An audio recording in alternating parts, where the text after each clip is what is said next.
Hello, I'm Ollie and this is Criminally, where I talk about crime, pulp, horror, that kind of thing. Today, my review of Stephen King's latest book, You Like It Darker.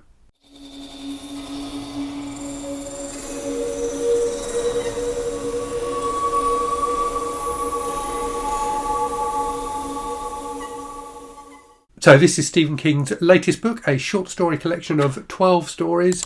It came out on Tuesday the 21st of May, so a couple of days ago. I jumped on it as soon as it was available for my Kobo and finished it this morning.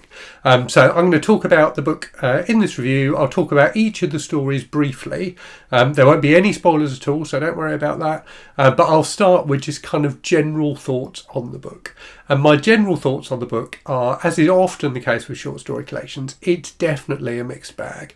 There are a couple of stories in here that I really, really liked. A couple of stories that I thought were great.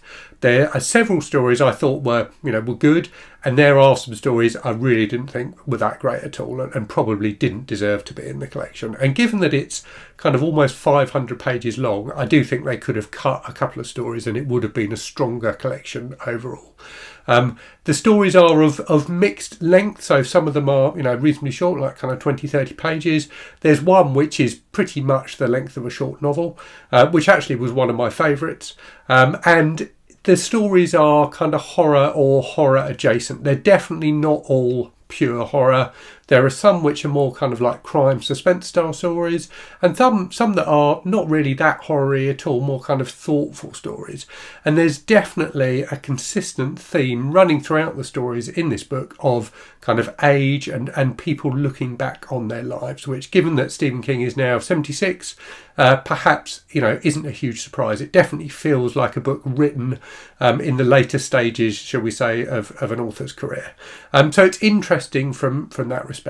One thing I would call out is there are much less politics. There's much less politics in this book than there was in King's last novel, Holly. So I think a lot of people were turned off by the amount of politics in Holly. There's a little bit of politics in some of these stories, but far less than there was in Holly. So a note for people who didn't like that aspect of Holly. So my overwhelming feeling with this book is that it's like hanging out with a friend. So at this point in my life, I've been reading Stephen King books for kind of almost 40 years. So I started reading Stephen King when I was 13. I'm 51 now. So I've read almost all of his books at this point. There are four fiction books by him that I haven't read yet. So I've read tens of thousands of pages of Stephen King's books. And what that means is he's a writer, probably more than any other writer, who I am enormously comfortable with. I enjoy being in his company, and the way he writes, his prose feels incredibly natural to me. Maybe that's because it just works with my brain, but maybe it's just because of that repetition, because I've read so much of it. But reading these stories, even the ones I didn't like so much, I felt like I was just hanging out, shooting the breeze with an old friend. And that was a nice feeling. It's a cosy feeling. And that is my overwhelming feeling coming away from this collection, is one of fondness for King as a writer and, for his writing. So whilst I definitely didn't like all of the stories in this collection, I enjoyed the overall experience. So let me tell you then what the stories are and what they're like. So I'll do a quick canter through the 12 stories in the collection and give you my impressions on each one. But as I said, no spoilers. So the first story is Two Talented Bastards, which is kind of a shaggy dog story. So it's quite a long one. And it's about a guy whose father was a famous writer and who had a friend who was a famous artist. And it's about how they came to get their talent and their fame. So it's an interesting meditation on talent and, how people come by their talent and what makes some people successful in what they do and others not. But overall, it just felt a bit long and rambly. As I said, reading this collection, sometimes you just feel like you're sitting there with King and he's just kind of rambling on, but in quite a nice, comforting way. The second story was The Fifth Step. So this is a short, nasty horror story, which I felt was just a bit too obvious. It was okay, but it wasn't anything special. After that, we have my least favourite story in the collection, Willie the Weirdo, which is about a young kid who's like really creepy, really creepy and weird, basically. And in particular, it's about his relationship with his grandfather. And I thought this is a story that felt like King was trying to say something with it. And it just, for me, I couldn't figure out what he was trying to say, and the story just fell flat. Next up, we have one of my favourites in the collection, and this is the one that's almost not novel length. So this is Danny Coughlin's Bad Dream. So this is a story about a guy who has a dream one night, like a nightmare, that he can't shake, where he finds a woman's body at a gas station, like an abandoned gas station. And he kind of becomes obsessed with this and visits the gas station and discovers that there is indeed a body there. And it's about what happens after that. So he kind of has this psychic flash. And it's about the effect of that on his life. So this is, as I say, kind of the length of a short novel. And I would have loved to have seen this published by Hard Case Crime. So King has done a few novels with Hard Case Crime, who publish kind of crime and suspense fiction. This definitely feels like one of those. It's quite similar to his books Later or Joyland. And I would have really liked to see a Hard Case Crime edition of this. As it is, it works really well. I really enjoyed it. It's very tense. It keeps you guessing, and it feels like a nicely put together story.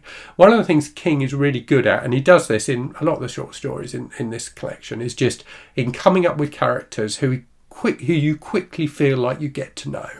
And that's definitely the case with Danny Coughlin in this story, and also with the kind of main antagonist. So King, has this talent for just creating characters quickly that live and breathe on the page, and also of coming up with interesting concepts. And I think the concept for this story is a really interesting one. And what it does is it ends up turning the kind of typical detective type story on its head in what I thought was a really interesting way. So I definitely enjoyed that one. After that, we have Finn, which is a kind of like darkly comic story set in Ireland.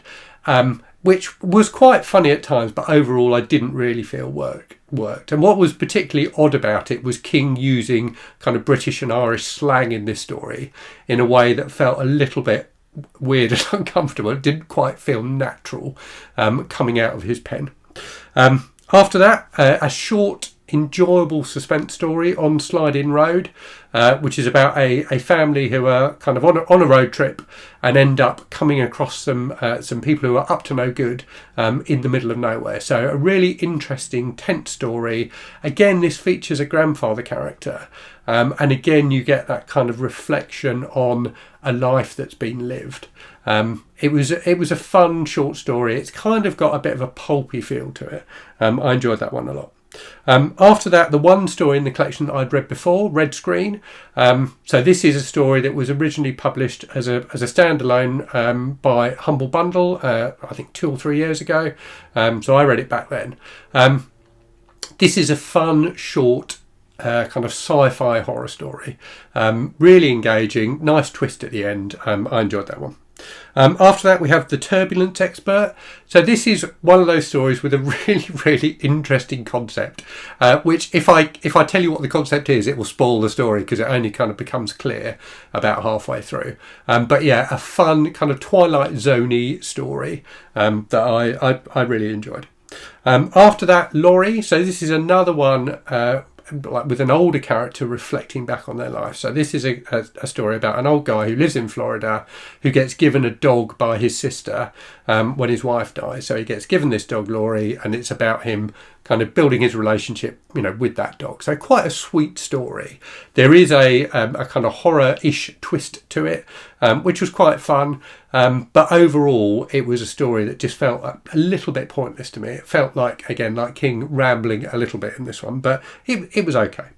After that, we have a story which I think is one that a lot of people were aware of the concept for before the collection was published. So this is Rattlesnake. So this is badged as a sequel to Cujo, which is kind of true, but also somewhat misleading.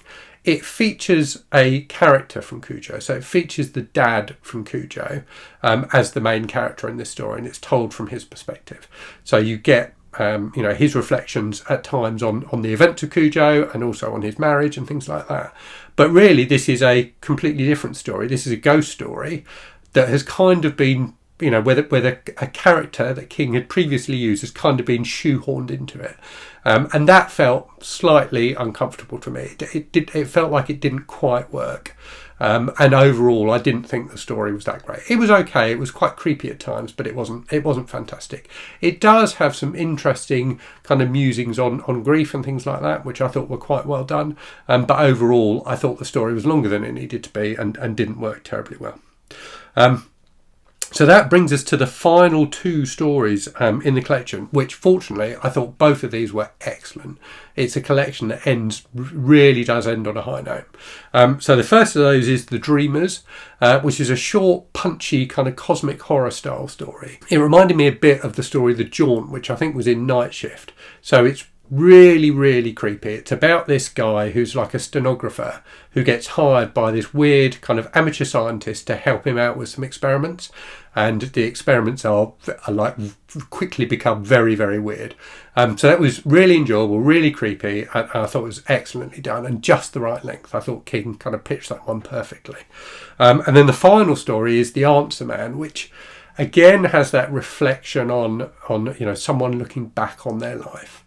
And was a really sweet story. I thought this was really, really effectively done. So it's about a guy who, as a young man, meets this character called the Answer Man, who will answer any questions you ask him. And he has some kind of ability, which is never really explained, that means he can give you accurate answers to your questions. So it's a really, really neat concept, a really interesting concept. And King turned it into quite a kind of sweet, heartwarming story, which reminded me a bit of the movie It's a Wonderful Life. And it really, it encouraged in me that kind of fondness for King, I think, at the end of the collection. So the collection definitely ended on a high note for me, with that kind of 1-2 punch of the really creepy story and then the quite sentimental story, but one that's done really, really well. So I hope you found that interesting. If you've read You Like It Darker, please let me know in the comments what your favourite story was and what you thought of the collection overall. And as always, thank you very much for watching. Hope you're safe and well out there. Hope you're reading good stuff, and I'll speak to you again very soon. Cheerio.